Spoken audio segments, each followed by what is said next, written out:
बच्चों, कैसे हैं आप सब? मैं आशा करता हूँ। अरे अरे, ये क्या बोल दिया मैंने? मैं आशा करता हूँ। क्या ये ठीक है? बताइए। नहीं ना? मैम को क्या बोलना चाहिए था? मैं आशा करती हूँ कि आप सब घर पर ठीक होंगे। तो बच्चों, आज हमारा टॉपिक क्या है? आज हमारा विषय क्या है? अशुद्ध को शुद्ध करना। अभी आपने देखा, मैम ने आपसे पूछा कि आप कैसे हो, है ना? और उसके बाद मैम ने आपसे बोला मैं आशा करता हूँ। मैम तो एक गर्ल है ना, मैम एक लड़की है, तो उसके लिए हम क्या लगाएंगे? आशा करती हूँ, है ना? तो आज हम इसी विषय पर चर्चा करेंगे। तो देखिए, चलिए। आइए बच्चों, अब हम अशुद्ध को शुद्ध करना सीखते हैं। अब इस वाक्य को पढ़कर देखते हैं। पिताजी बस से आ गई। ये वाक्य आपको पढ़ने में कुछ अटपटा सा लग रहा होगा, क्योंकि ये वाक्य व्याकरण की दृष्टि से अशुद्ध है। कैसे?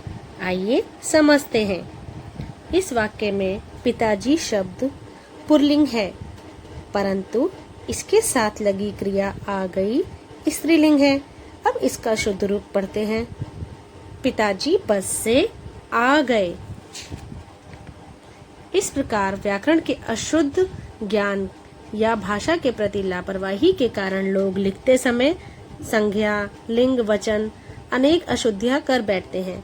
आइए वाक्य रचना में होने वाली कुछ सामान्य अशुद्धियों को जाने और सुधारने का प्रयास करते हैं।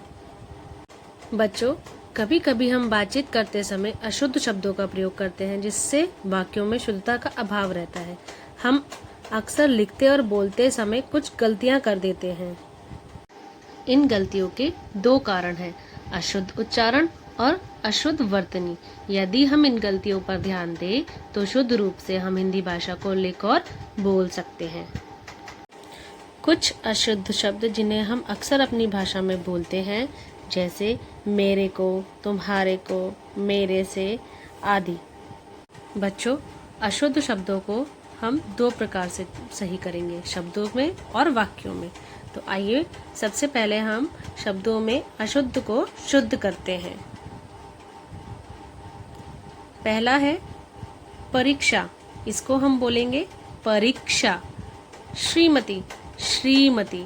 स्वास्थ्य, स्वास्थ्य है। क्योंकि, क्योंकि।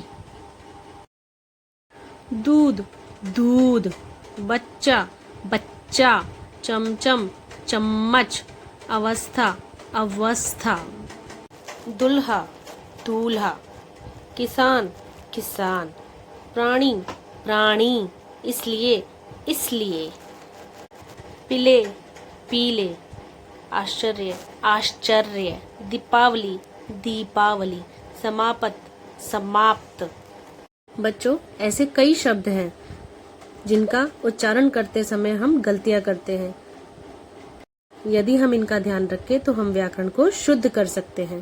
बच्चों, अब वाक्यों को शुद्ध करना सीखते हैं।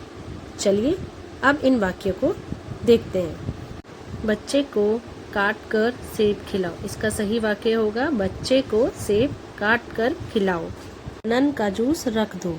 मनन के लिए जूस रख दो। मेरे को तुम्हारी किताब चाहिए। मुझे तुम्हारी किताब चाहिए। देखो बाहर कुछ खड़ा है। देखो बाहर कोई खड़ा है। मेरी चाय में कोई गिर गया है। मेरी चाय में कुछ गिर गया है। तुम्हारे को कब जाना है? तुम्हें कब जाना है? पिताजी को गरम करके दूध दो। पिताजी को दूध गरम करके दो। नल में से पानी आ रहा है।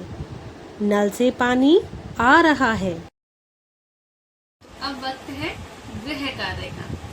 मैम आपको कुछ कार्यपत्रिका भेजेंगी, उसमें आपको शब्दों को और वाक्यों को शुद्ध करके लिखना है। ठीक है बच्चों? प्रश्न 1 है कि आपको इन शब्दों को शुद्ध करना है, और प्रश्न नंबर 2 है कि आपको इन वाक्यों को शुद्ध करके लिखना है और अपनी क्लास टीचर मैम को भेजना है। धन्यवाद।